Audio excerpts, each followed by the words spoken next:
Alhamdulillah, hamdan katsiran thayyiban mubarakan fi kama yuhibbuna rabbuna wa yarda. Asyhadu an la ilaha illallah wahdahu la syarikalah wa asyhadu anna Muhammadan abduhu wa rasuluhu alladzi la nabiyya ba'da amma ba'du. Kita lanjutkan pembacaan Taisir Karimir Rahman fi Tafsir Kalamil Manan yang ditulis oleh Syekh Abdurrahman bin Nasir As-Sa'di. Masuk pada tafsir surat An-Nisa surat yang keempat ayat yang ke-101 sampai dengan 102. Masuk kita pada bagian yang kedua yaitu membahas tafsir ayat yang ke-102. A'udzubillahi minasyaitonirrajim. Wa idza kunta fihim fa aqamta lahumus sholata falatakum ta'ifatum minhum wa walyakhudhu alsidatahum fa idza sajadu falyakunu min waraikum wal ta'ti ta'ifatun ukhra la yusallu falisallu ma'aka walyakhudhu hidrahum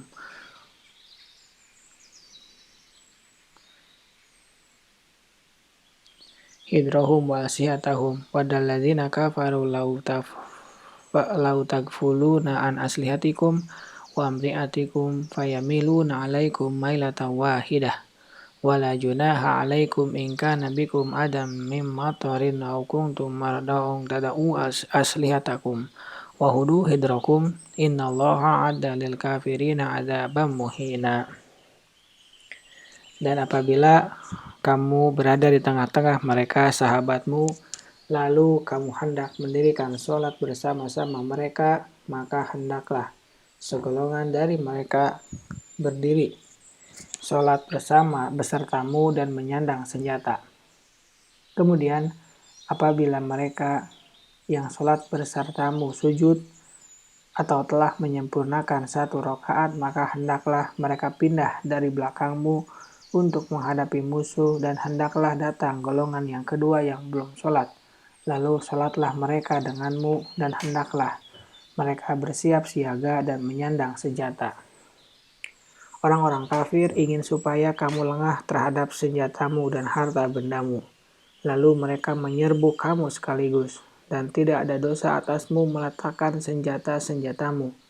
Jika kamu mendapat suatu kesusahan karena hujan, atau karena kamu memang sakit, dan siap siagalah kamu. Sesungguhnya Allah menyediakan azab yang menghinakan bagi orang-orang kafir. Tafsir ayat yang ke-102.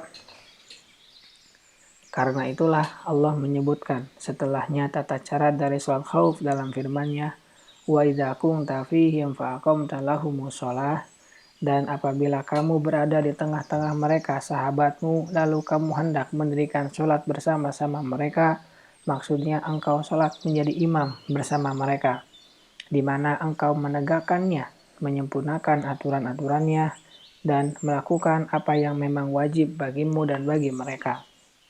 Kemudian Allah menafsirkan sendiri hal tersebut seraya berfirman, falatakum ta'ifatum minhum ma'ak, maka hendaklah segolongan dari mereka berdiri sholat besertamu. Maksudnya, dan sekelompok lagi berjaga menghadap musuh. Sebagaimana yang ditunjukkan oleh kalimat selanjutnya, faida sajadu, kemudian apabila mereka sujud, yaitu orang-orang yang sholat besertamu, maksudnya mereka telah menyempurnakan sholat, dan Allah mengungkapkan maksud sholat dengan kata sujud untuk menjelaskan tentang keutamaan sujud dan bahwasanya ia adalah merupakan salah satu rukun di antara rukun-rukun sholat. Bahkan ia merupakan rukun yang paling utama. Falyakunu min waraikum wal ta'ti ta'ifatun ukhra lam yusallu, maka hendaklah mereka pindah dari belakangmu untuk menghadapi musuh, dan hendaklah datang golongan yang kedua yang belum sholat. Mereka itu adalah kelompok pertama yang berjaga menghadap musuh. Falisallu ma'ak, lalu sholatlah mereka denganmu. Hal ini menunjukkan bahwa imam tidaklah beranjak dari tempatnya setelah bubarnya kelompok pertama yang sholat bersamanya dengan maksud menunggu kelompok kedua. Dan bila mereka telah berdiri dan siap sholat, maka ia melanjutkan sholat yang tersisa darinya. Kemudian imam duduk sambil menunggu para makmum dengan menyempurnakan sholat mereka dahulu, kemudian imam sholat bersama mereka. Ini adalah salah satu tata cara dari sholat khauf, karena sesungguhnya banyak sifat-sifat sholat khauf yang sahih dari Nabi SAW dan kesemuanya boleh dilakukan. Ayat ini menunjukkan bahwa sholat jemaah itu wajib ain. Hal ini karena dua alasan. Pertama, bahwasanya Allah Subhanahu wa Ta'ala memerintahkan hal tersebut dalam kondisi yang berat seperti ini, yaitu saat memuncaknya rasa takut terhadap musuh dan rasa kewaspadaan terhadap serangan mereka. Dan bila Allah mewajibkan hal tersebut pada kondisi yang segenting itu, maka kewajibannya dalam kondisi yang tenang dan aman adalah lebih utama dan lebih patut. Kedua, bahwa orang-orang yang sholat khauf banyak meninggalkan syarat-syarat dan hal-hal wajib dalam sholat biasa. Dan banyak sekali dibiarkan dari mereka perbuatan-perbuatan yang membatalkan sholat pada selain sholat khauf. Hal itu tidaklah menunjukkan, kecuali hanya untuk menegaskan akan wajibnya sholat berjamaah. Karena tidaklah akan bertentangan antara yang wajib dengan yang sunnah, dan sekiranya bukan karena wajibnya sholat jamaah, niscaya semua hal-hal yang wajib itu tidaklah boleh ditinggalkan. Dan ayat yang mulia ini juga menunjukkan bahwa yang paling utama dan paling baik adalah agar mereka sholat bersama satu imam saja, walaupun hal itu mengandung suatu cacat yang tidak menjadi suatu hal yang kurang sekiranya mereka sholat dengan beberapa imam. Yang demikian itu adalah demi bersatunya kalimat kaum muslimin, keselarasan mereka, dan tidak bercerai-berainya kesatuan mereka. Dan agar hal tersebut menjadi suatu faktor yang memberi rasa takut kepada musuh-musuh mereka. Allah Subhanahu wa Ta'ala memerintahkan untuk menyandang senjata dan bertindak waspada dalam mengerjakan sholat khauf. Yang demikian itu, walaupun terlihat mengandung suatu gerakan dan kesibukan di luar amalan-amalan sholat, namun sesungguhnya di balik itu terdapat maslahat yang sangat besar dan lebih diutamakan, yaitu menyatukan antara sholat, berjihad, dan bertindak waspada dari musuh yang sangat berusaha keras dalam mengalahkan kaum muslimin, menyerbu mereka, dan menjarah harta-harta benda mereka. Karena itulah Allah berfirman, "Waddalladzina kafaru lau tagfuluna an asliyatikum wa amtiyatikum fayamiluna alaikum mailatan wahidah." Orang-orang kafir ingin supaya kamu lengah terhadap senjatamu dan harta bendamu, lalu mereka menyerbu kamu dengan sekaligus. Kemudian Allah Subhanahu wa Ta'ala memaafkan orang-orang yang memiliki uzur, berupa sakit atau karena hujan untuk meletakkan senjata mereka.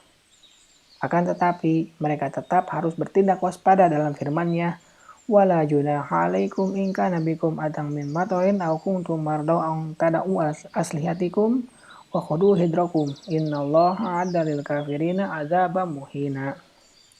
Dan tidak ada dosa atasmu meletakkan senjata-senjatamu jika kamu mendapat suatu kesusahan karena hujan atau karena kamu memang sakit, dan siap siagalah kamu, sesungguhnya Allah telah menyediakan azab yang menghinakan bagi orang-orang kafir itu. Dan di antara siksaan yang menghinakan itu adalah apa yang telah diperintahkan oleh Allah kepada golongannya, yaitu orang-orang yang beriman dan para penolong agamanya, serta orang-orang yang bertauhid untuk membunuh dan memerangi mereka di mana saja kaum muslimin itu menemui mereka, menyerang mereka, mengepung mereka, dan mencari mereka pada segala penjuru, mengancam mereka dalam setiap kondisi, serta tidak lengah dari mereka karena dikhawatirkan kaum kafir memperoleh beberapa keinginan mereka terhadap kaum muslimin.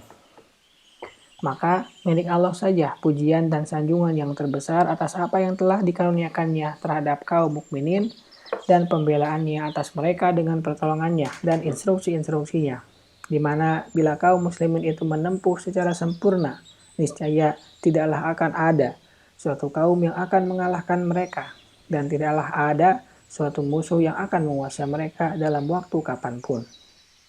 Dan firman-Nya, "Faida sajadu falyakunu min waraikum." Kemudian apabila mereka yang sholat besertamu sujud telah menyempurnakan 1 rakaat, maka hendaklah mereka pindah dari belakangmu untuk menghadapi musuh. Menunjukkan bahwa kelompok pertama tersebut menyempurnakan seluruh sholat mereka sebelum mereka beranjak pergi ke tempat penjagaan. Dan bahwasanya Rasulullah Shallallahu Alaihi Wasallam tetap diam untuk menunggu kelompok selanjutnya sebelum beliau salat.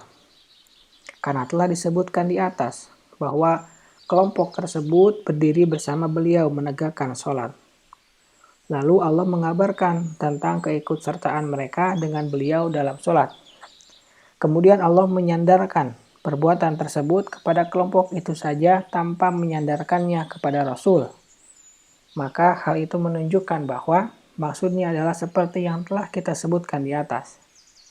Dan dalam firman-Nya, wal ta'ti ta'ifatun ukhra lam yusallu falyusallu ma'ak. Dan hendaklah datang golongan yang kedua yang belum sholat, lalu sholatlah mereka denganmu, sebuah dalil bahwa kelompok pertama telah menyelesaikan sholat, dan bahwa seluruh sholat kelompok yang kedua bersama imam menurut realitanya pada rakaat pertama, dan menurut hukumnya pada rakaat mereka yang terakhir, di mana hal itu mengharuskan imam menunggu hingga mereka menyempurnakan sholat mereka. Kemudian imam salam bersama mereka. Hal ini sangatlah jelas bagi orang yang memperhatikannya. Subhanakallahumma wa bihamdika asyhadu an la ilaha illa anta astaghfiruka wa atubu ilaik. Assalamualaikum warahmatullahi wabarakatuh.